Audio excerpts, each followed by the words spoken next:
Muy buenas tardes, queridos amigos. Bienvenidos a Vladimir a la Una. Antes de presentar a nuestro invitado de hoy lunes, queremos hacer nuestro comentario de todas las semanas, nuestro comentario tradicional. Bueno, no es fácil hacer un comentario en medio de tanta incertidumbre, pero es obligatorio.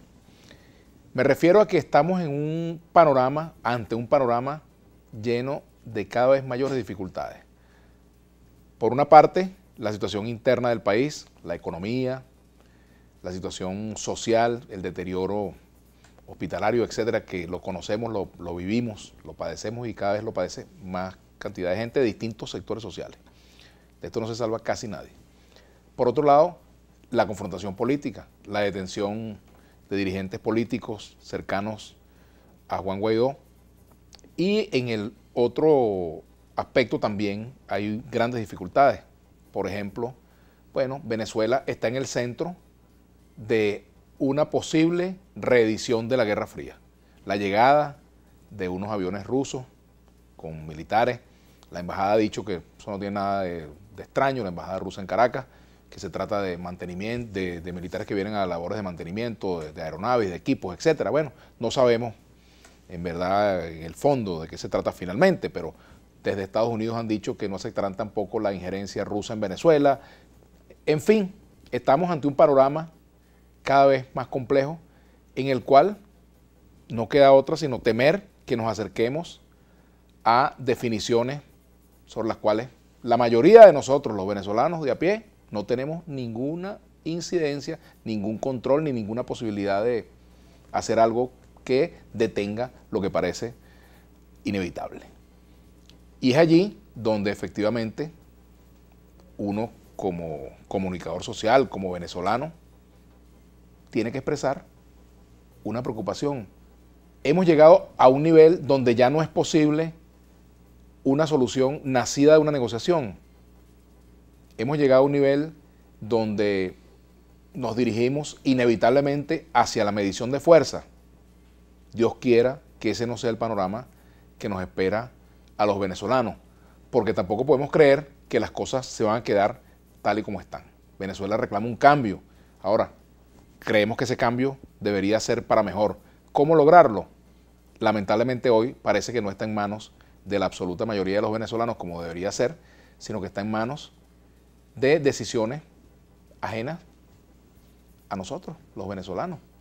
Ese es un panorama, a mi modo de ver, terrible, y ojalá podamos superarlo por la vía de las soluciones democráticas que están plasmadas en nuestra, pareciera olvidada, Carta Magna. Hasta aquí mi comentario de hoy y le doy la bienvenida a Luis Vicente León, presidente de Data Análisis. Hola, ¿cómo estás? Bienvenido. Nuestra etiqueta para el día de hoy, Data Análisis a la Una. Bueno, no sé si quieres comenzar por el comentario que ha hecho Luis Vicente. Creo que es el comentario central, la preocupación real en Venezuela. El debate es un debate distinto. El debate, si lo ves en redes sociales, si lo ves en una conversación entre personas, es bueno, la necesidad de cambio, la evaluación negativa sobre la situación del país que la población hace. En la última encuesta, 95% de los venezolanos sienten que el país está mal o muy mal, y que la mayoría, estamos hablando de cerca de 80% de la población venezolana, dice que necesita un cambio, no solamente económico,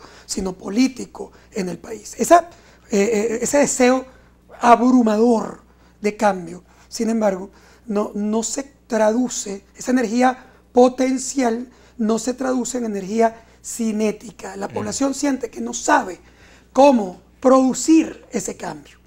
En el pasado, cuando las elecciones básicamente eran los mecanismos convencionales para expresarse y tú podías cambiar un gobierno desde el punto de vista electoral, bueno, era fácil. La gente llegaba a un proceso electoral, las mayorías decidían y había un cambio de gobierno. Pero la gente perdió su confianza en los procesos electorales. Y eso es un tema dramático. Si en un país, en una democracia, si la población no cree que la elección sirve para provocar ese cambio, entonces necesita, primero, si tú has estado acostumbrado tantos años a ejercer tu derecho electoral y ya no lo puedes ejercer, o pudiéndolo ejercer no confías en él, empieza a buscar, bueno, ¿y entonces qué? Es decir, ¿qué distinto a ese proceso electoral se puede hacer para provocar los cambios? Y ahí vienen pues un montón de decepciones en el tiempo.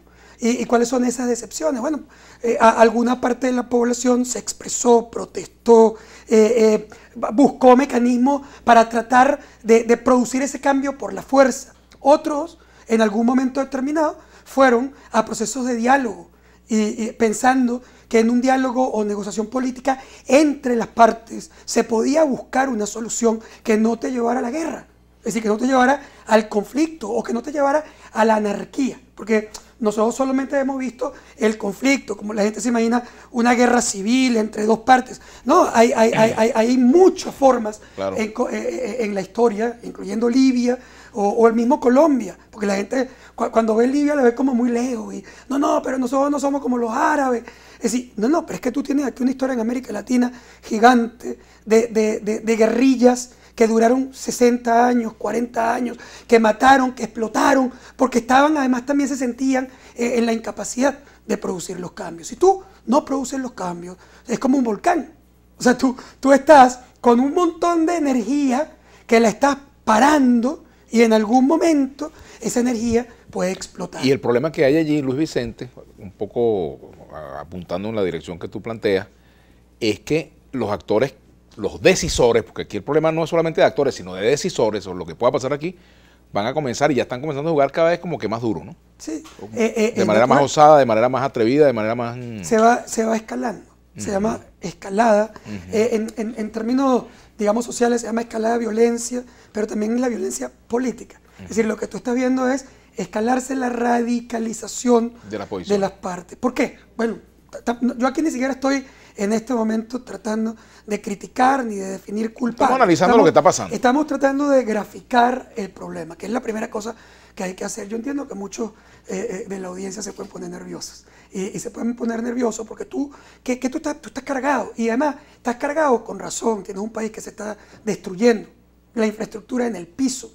La capacidad de solucionar los problemas de la gente es inexistente. El gobierno venezolano no tiene hoy la capacidad de resolver los problemas del país.